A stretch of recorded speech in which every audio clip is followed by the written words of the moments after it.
I have always believed a home should be a place where a soul can rest, but on that Saturday night, with the garden strung in warm gold lights and the scent of rosemary butter floating out from the kitchen, something in my soul stood up in protest.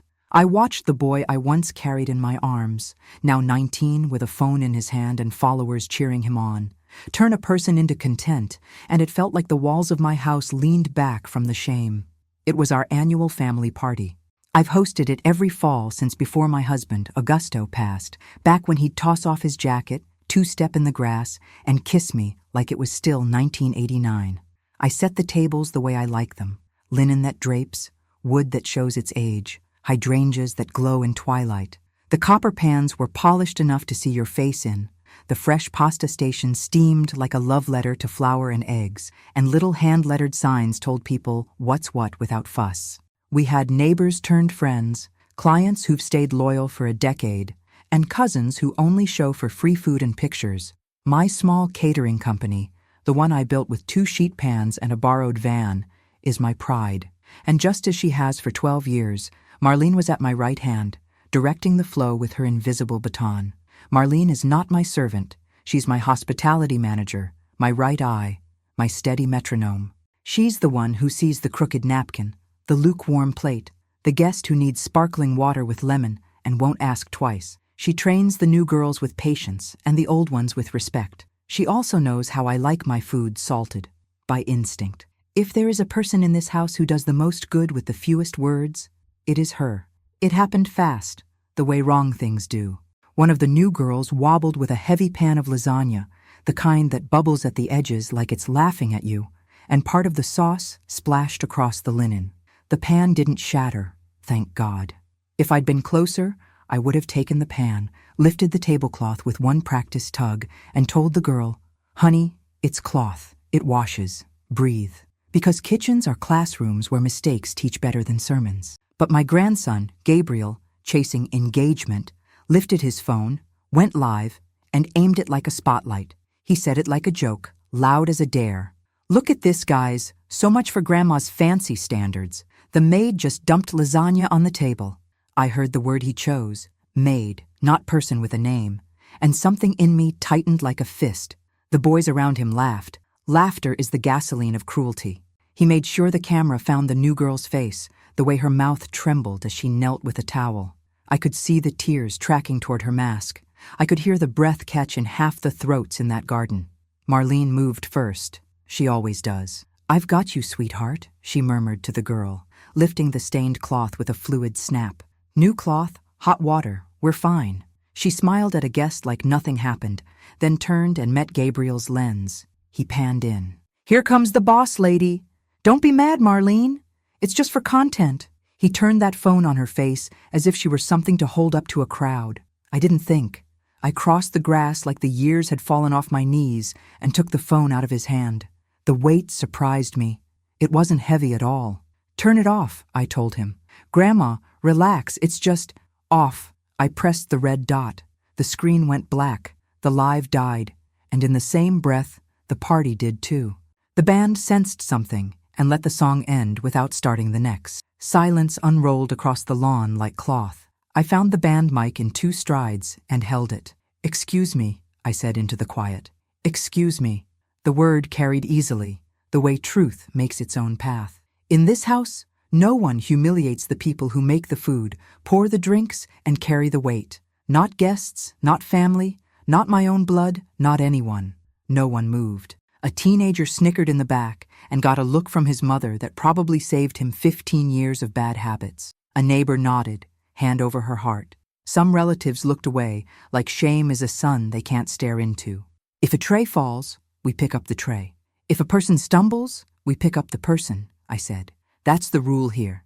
That's always been the rule. Gabriel reached for the mic like I might hand it back because I love him.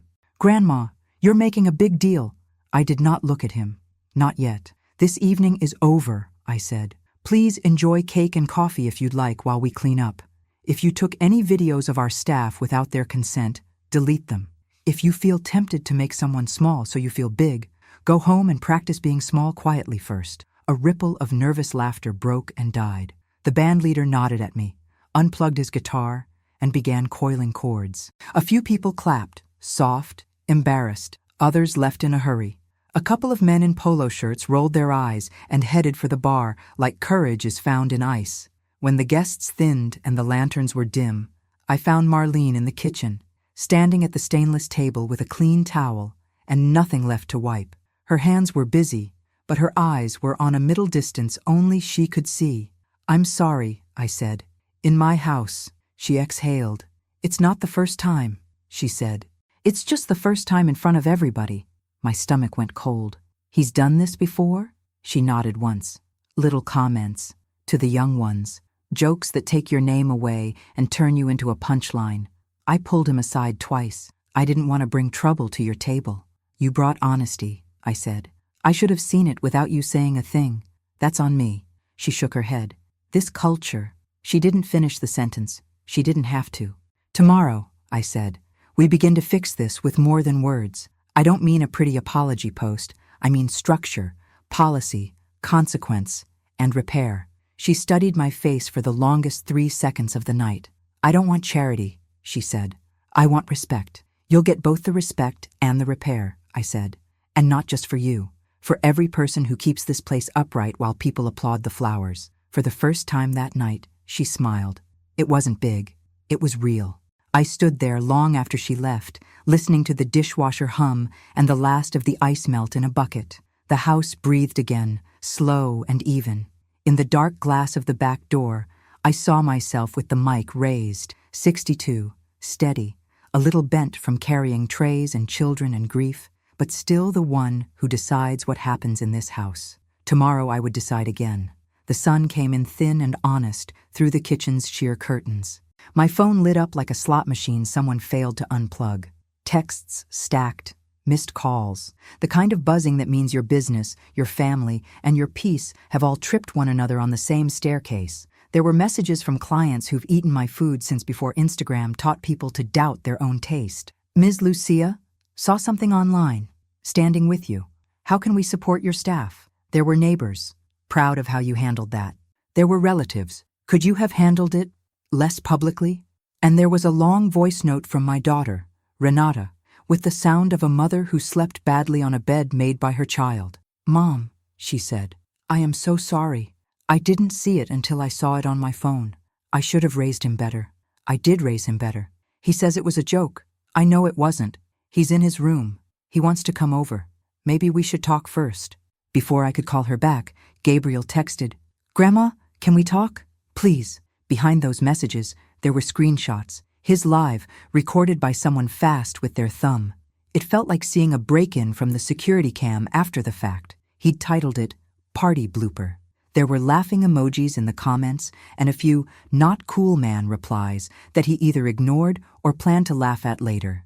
The video had been taken down. But on the internet, down is never gone. I made coffee like I always do. Water first, then grounds, then time. I texted Renata, "Yes, noon." I texted Marlene, "Are you okay?" She sent back, "Working a double for Ms. Almeida, back by 2. We can talk 2:30. Work is the dignity she wears like a blazer, never off the rack, always pressed. I dialed my lawyer, Mr. Soto, who has been with me since the lease on my first kitchen. "I need to implement a code of conduct immediately," I said, "family parties included, guests and staff. I need a social media policy. I need a reporting channel for staff that bypasses me if the problem is me or my blood. And I need to know what to do about an incident of harassment that is public and recorded." He didn't ask who harassed whom. He knows my house. He said, "I'll draft a zero-tolerance policy with restorative pathways, mediation, training, probation, termination. We'll include consent guidelines for recording, clear rules for guests, and a posted declaration. And Lucia, you'll need to decide what consequence means inside your family. That's the part you can't write down for me," I said. "I can't, but I can tell you that an apology without consequence is an announcement, not repair. Write it," I said. At noon, Renata and Gabriel came through the front door together. He stood behind her in the way a storm hides behind a tree right before it breaks. He looked younger than 19, which is something I forget until life reminds me. His shoulders were hunched in the universal posture of regret, or the performance of it. The two look alike, until someone puts in the hours. Grandma, he started, but I held up a hand to stop the rush I felt coming. You will sit and listen first, I said. This is my house. You will listen. He sat. Last night you humiliated a person whose name you do not know in my house, at my event, in front of my clients, our neighbors, your family, and every stranger who still has that video on their phone. You used your phone like a weapon, and you did it in a way that tells me this isn't the first time you've looked at someone's work and seen a joke. He looked at his hands. I'm sorry, he said. The words came out too easily. They always do. No, I said. Not yet. You're going to learn the difference between sorry I got caught and sorry I caused harm. Those are cousins who don't speak. Renata touched his wrist. Tell your grandmother what you told me. I thought it was content, he said. Everyone streams. It happened. I filmed it. I wasn't trying to make her cry. You weren't trying to make her human either, I said. You took her name away and turned her role into a punchline. He swallowed. His jaw tightened. His eyes did too. Grandma, I made a mistake.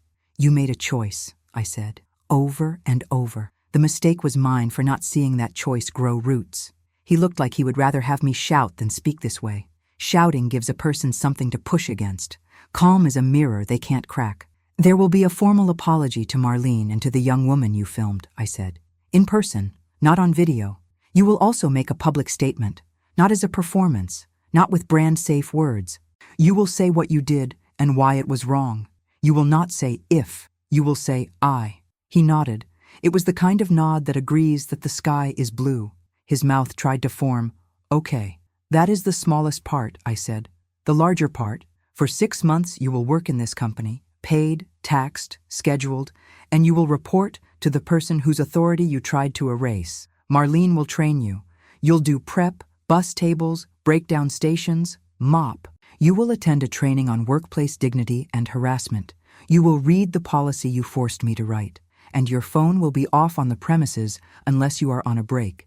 If you refuse, you will not work here in any capacity again. Your stipend is suspended until the 6 months are complete. Renata made a small sound like a pot settling on a stove. Mom, that's a lot. He made it public, I said. He owes a public repair. The work will be the statement. Gabriel's eyes had sharpened from the boy who got caught to the young man standing at a cliff and deciding whether to jump into cold water. What if she doesn't want to train me, he asked. What if she quits? She might, I said. And that will be on you too. But I hope she won't, because I asked her to stay, and she agreed to hear what I have to propose. What is that? He asked. A promotion for her, I said. A pay raise, back pay for years of leading without the title.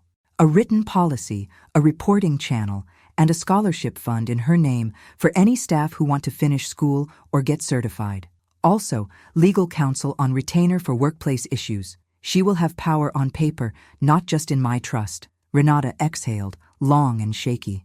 Thank you, she said, for not protecting him from what he needs. I am protecting him, I said, just not from effort.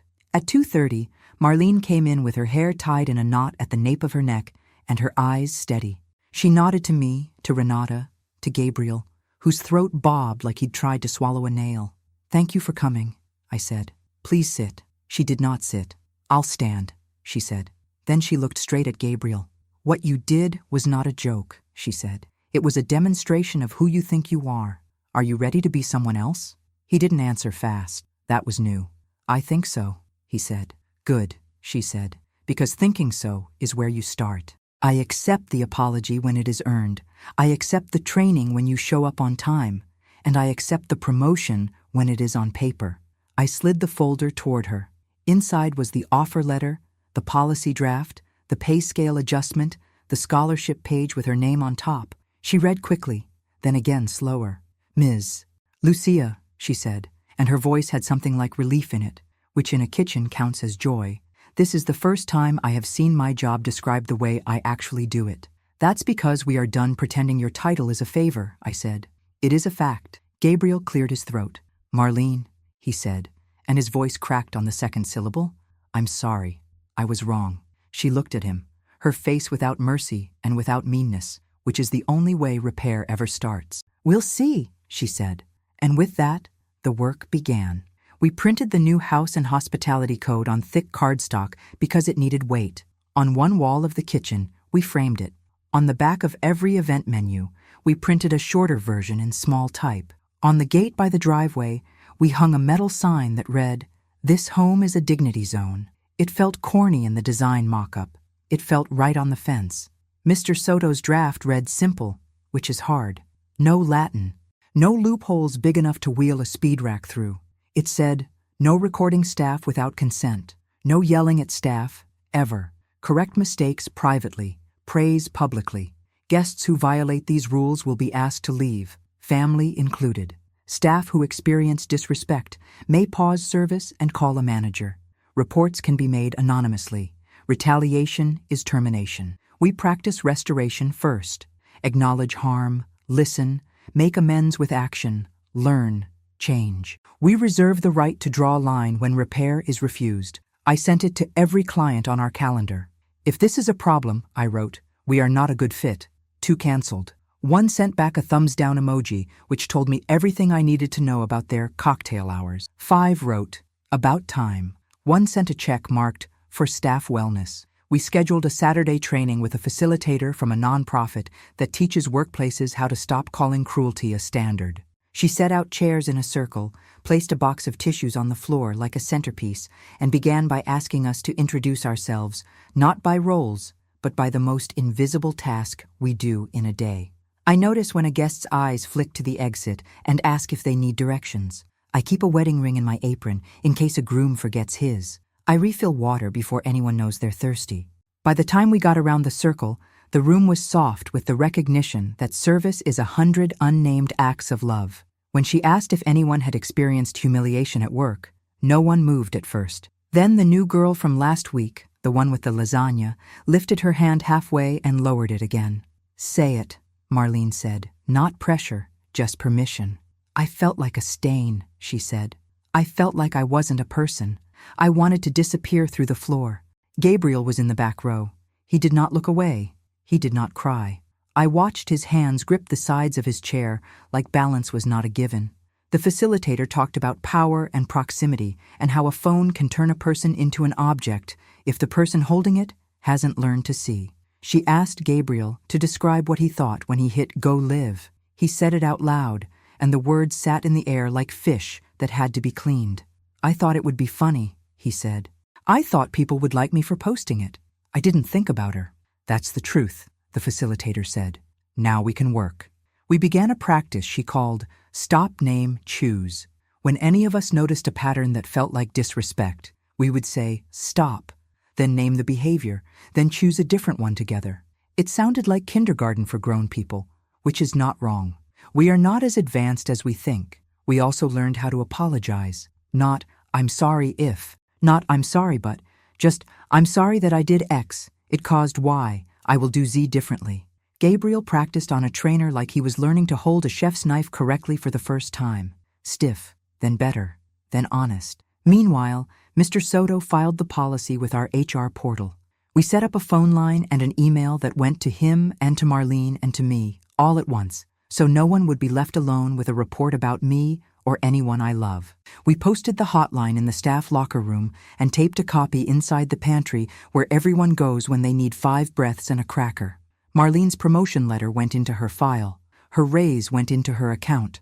A scholarship fund in her name got its first deposit, half from me, half from a client with better manners than a lot of my blood relatives. We sent out a note. The Marlene Rivera Hospitality Scholarship provides tuition for GEDs, ESL classes, and hospitality certificates for staff and their immediate family. The next week, 2 dishwashers put their names on the list. And yes, there were eye rolls on the family text chain. Mom, are we doing a whole production over 1 spilled pan? One cousin wrote, as if tone is something you can pour into a measuring cup and set to simmer. I put down my phone and stirred stock until the urge to reply had boiled off. At the end of that first week, Gabriel pulled a double. He learned what prep means when it's 2 cases of parsley. He learned that a clean kitchen smells like hot water, not lemon spray. He learned where we keep the burn cream and why there's a Sharpie in every pocket. He did not complain. He did not post. He forgot himself, which is the only way I know to become a person. On Friday night, as we broke down after a wedding, A guest in a glitter dress snapped her fingers at the bar back. "Hey, over here," she said, flapping 2 fingers like she was calling a dog. Gabriel moved toward her. "Ma'am," he said, gentle but not soft. "We'd be happy to help, and we use names here. Mine's Gabriel. What's yours?" She blinked like a light turned on. "Sorry," she said. "I'm Tessa." He nodded. "Nice to meet you, Tessa. What can I get you?" When he came back to the dish pit, he looked like a person who had been a window and discovered he could be a door. Later, when the last Cambro was stacked and the van was loaded, Marlene handed him a bucket and a mop. He grinned. "Now the real work," he said. "Now the holy work," she corrected. We locked the back door at 1:17 a.m. The parking lot was a black sheet with a single moth orbiting the security light. I stood for a second and listened to the car compressors sighing and the night crew of the world doing what they do unseen. People imagine a party is made of music and dresses and toasts. It is not. It is made of hands. It is held together by people who never get tagged. As we drove away, Gabriel looked out at the dark storefronts and the one diner still open where the cooks sit for 10 minutes before they have to go home and be somebody's mother or father or heart. "Grandma?" he said. "I didn't know. I didn't know any of it." "You do now," I said. "Keep knowing." And we let the silence be the prayer it was. The internet loves a second act if you make it easy to digest, but I didn't trust the internet to raise my grandson. The apology would be in person first, in the kitchen, with the door closed, without me in the center. Then later, if we deemed it useful, he could post a statement. But the post would not be the apology. It would be the receipt. Marlene stood at the prep table with a cutting board and a bunch of tulips. Not for a garnish, for a funeral the next day. Florists can be late. Grief cannot. The new girl was there too. Her name is Liana. I hadn't heard it said out loud because chaos steals introductions. She was 19, same as Gabriel, with a braid as tight as a promise. Gabriel came in without his phone. He took off his cap. "Ms. Rivera," he said to Marlene. "Liana." He looked at the flowers like maybe they'd tell him what to say. "I'm sorry," he said. "I filmed you without consent. I turned your work into a joke. I hurt you. I embarrassed you. I made your job harder and my grandmother's house unsafe. I did it because I thought attention was worth more than your dignity. I was wrong. I'm listening for what repair looks like, and I'm doing the work my grandma set for me." Liana looked down at her hands. "I cried all night," she said quietly. "My mother said quit. Ms. Rivera said wait. I'm waiting. I don't deserve your waiting," he said. "But I'm grateful for it." Marlene laid the tulips on a fresh towel. "Repair looks like time," she said. "It looks like showing up on the days when nobody is filming. It looks like learning to be helpful before being visible.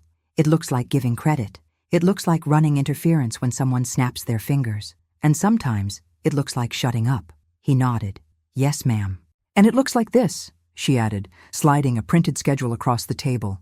"Tuesday through Saturday, 3 p.m. to close. You get 2 15-minute breaks and 1 30-minute meal break. You clock in and out. You clean your station. You don't talk while someone is carrying, slicing, boiling, or crying unless you are saying behind or hot or are you okay? That's it." "Yes, ma'am," he said again. I'd never loved my grandson more than in that moment when he was not charming, not clever, not funny, just ordinary and useful. All my life I've taught that service is not servitude. Service is an act of design. You decide to build a moment where someone else is considered. It isn't glamorous. It is sacred. Later that afternoon, we sat together to draft the public statement. We wrote it like a recipe.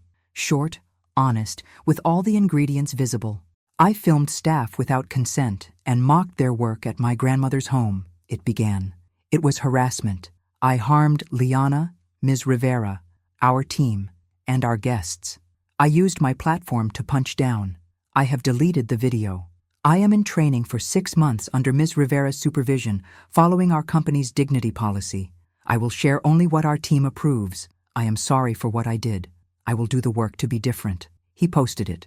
He turned off comments at my insistence. This was not for applause or debate. Then he put his phone in a drawer and went to scrub sheet pans until his fingerprints needed lotion. There were more consequences, because there had to be. One of our longtime clients had booked a fundraiser and asked if Gabriel would MC like he'd done last year. "He will not," I said. "He's on dish this quarter." "He's a kid," they said. "Exactly," I said. He's fortunate to learn at 19 what some men never learn at 50. A cousin called to tell me I was embarrassing the family. If the family is embarrassed by consequences for cruelty, I said, then the family needs to be embarrassed. Meanwhile, Marlene's promotion rippled in ways I didn't fully anticipate. The staff stood taller. The banter changed key. When she spoke, no one looked at me to see if I would echo it. Her word was enough. Liana asked for the night off to take her GED exam. She took it the next week and passed. We put her name at the top of the scholarship list.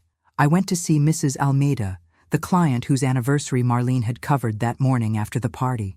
I heard what happened, she said, handing me a check with an amount that made my throat tight. Put this in the scholarship fund. Tell your boy that favor travels as fast as harm. That evening, as I sliced pears for a salad and the kitchen smelled like a crisp September morning, I thought about all the kitchens I've been in where dignity was a garnish instead of the main. I thought about the fingers snapped at, the plates sent back with contempt, the women whose names were never learned, the men whose English was deemed a joke. I thought about how the internet taught a generation to reverse the lens until all they see is themselves. And I thought about the good news. People can be taught again. Around closing, Gabriel came to me with a crate of glassware balanced on his hip and sweat on his forehead like the truth. "Grandma," he said, "I didn't know work could make you feel proud without anyone seeing it." "That's the best kind of proud," I said. "It doesn't need lighting."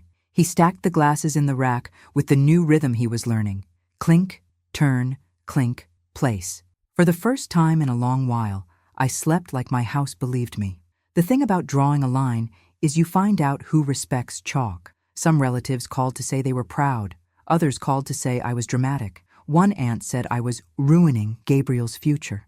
I told her I was guarding it. Another invited him to come stay with us where there's no policing. I told her that's how you bake a 35-year-old boy.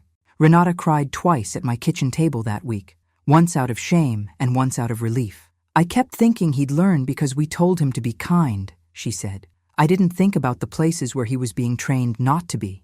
Locker rooms, group chats, that awful frat party he snuck into, places where a person's name becomes a job title and then a joke. We will be his other training," I said.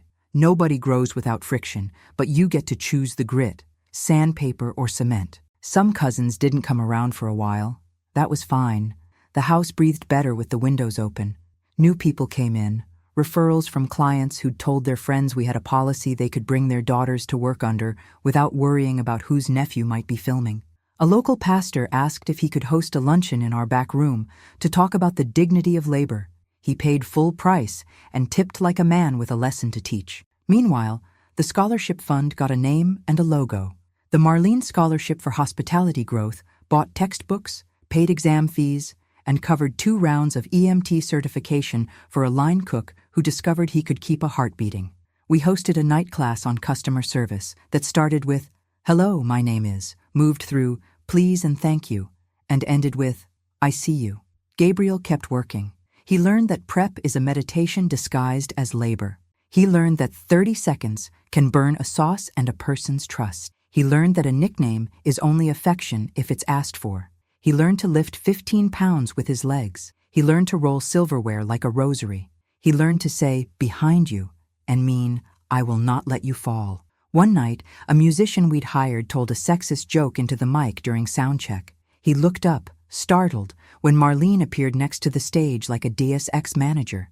"We don't do that here," she said. He laughed nervously. "It was just, we don't do that here," she repeated, and stood until he nodded and put the joke back in his pocket where it belonged.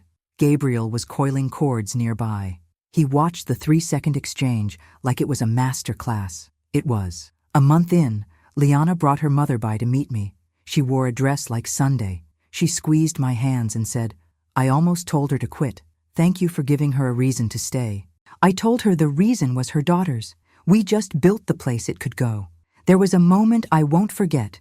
We were plating dessert for a quinceañera, and the birthday girl's uncle, gold watch, big laugh, waved a $100 bill at Liana like a magic trick. "Smile for my stories," he said. "Phone up. I'll make you famous." She looked at me, then at Marlene, then at Gabriel. "No pictures," she said clearly. "House rule." He rolled his eyes. "Come on, it's a compliment." Gabriel took one step forward. "We respect no here," he said. The man scoffed. The birthday girl herself came over and took her uncle's phone. "Tio," she said, "stop." He shrugged like boys do when girls become witnesses and put the bill back in his wallet where it belonged. Marlene winked at Liana. "Well done," she said. Later, the girl hugged Liana on her way out. The house was learning to keep itself. By month 3, Gabriel asked if he could pitch an idea. "I want to start a series," he said cautiously. "Not on my account, on the company's, if you approve. Behind the party. Each week we profile a task or a team member, with their consent, and show what goes into what people take for granted. No faces if folks prefer.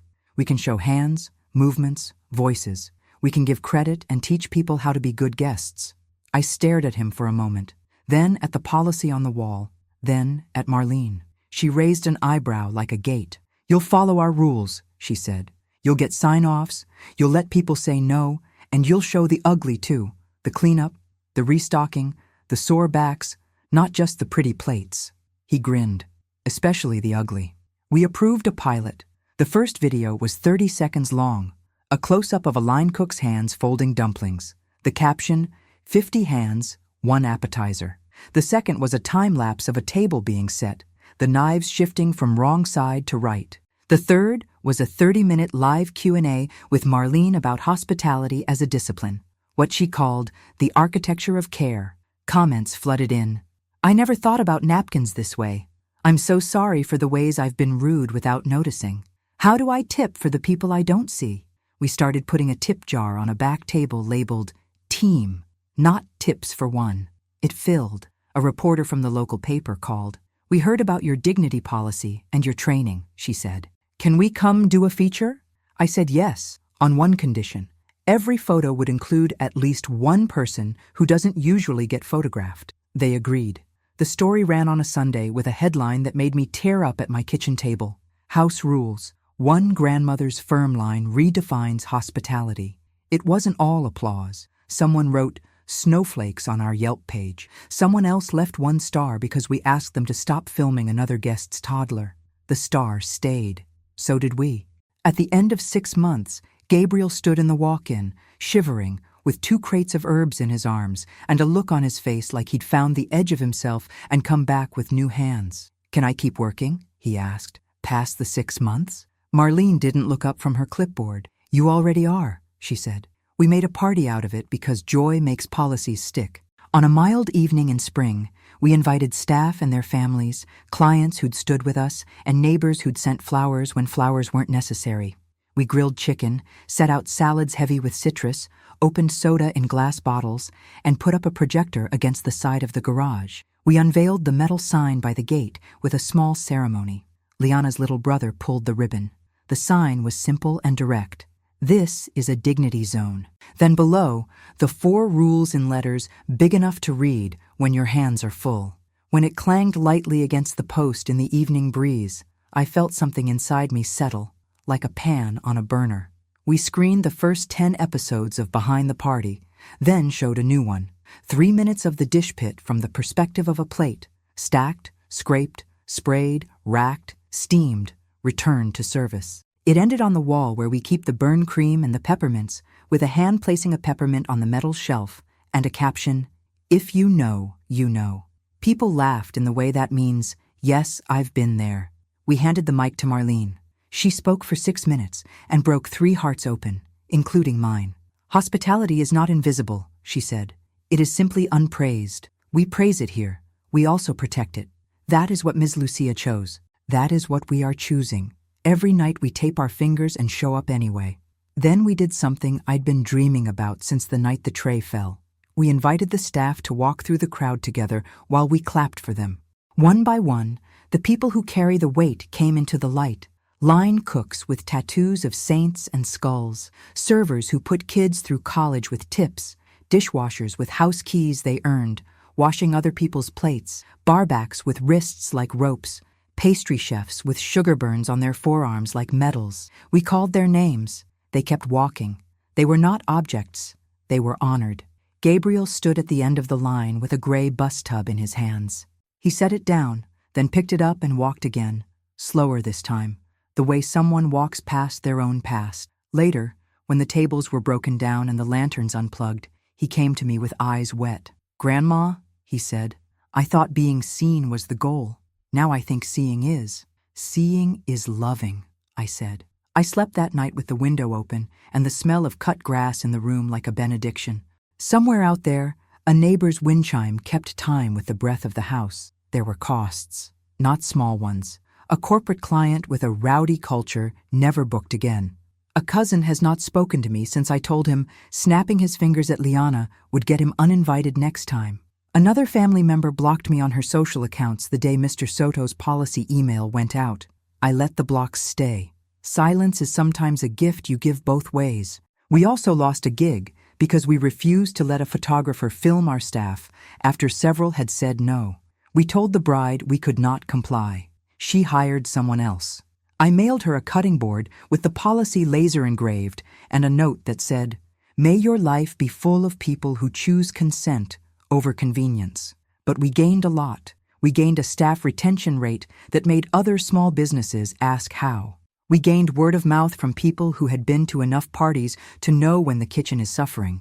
We gained applicants who said, "I read your policy and want to be there."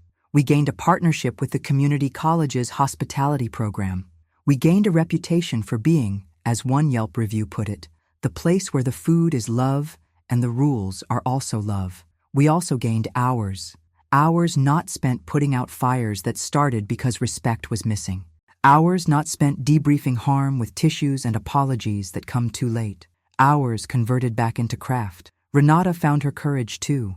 She went into Gabriel's school and asked to speak at orientation for incoming freshmen. "I'm not here as your mom," she told them. "I'm here as someone who forgot that the world is also teaching your kids while you sleep. Choose the rooms wisely. Teach your boys the rules.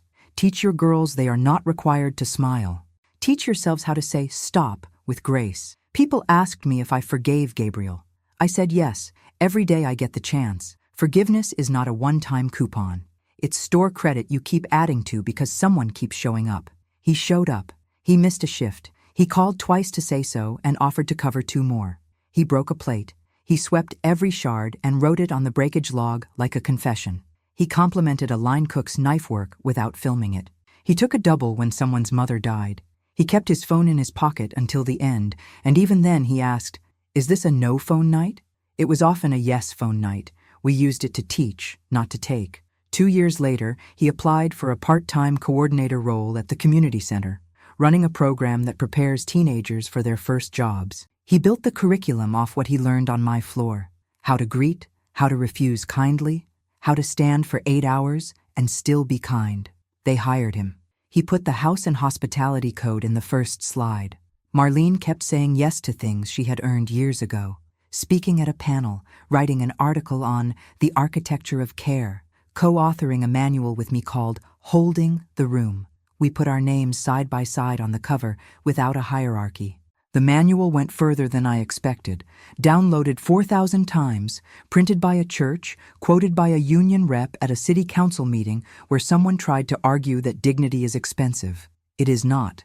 It is priceless.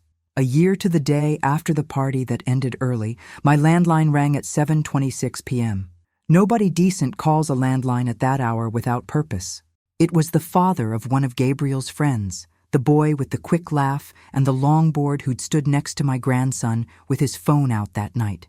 "Ms. Lucia," he said, "I owe you an apology." I braced myself for something else, but it was exactly what he said.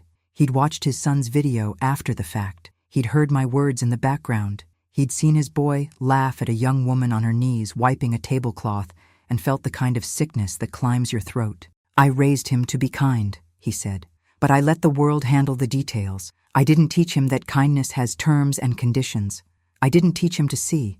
I'm sorry I sent him to your house without that armor." "You can make that right," I said. "In your house." He did. A month later, he invited me to talk to a group of fathers in a church basement with bad coffee and good cookies. We talked about power, phones, work, and how to apologize without asking for immediate absolution. We talked about how to take your son's phone away and then give him back his hands. We talked about how to teach your daughter she can interrupt a joke.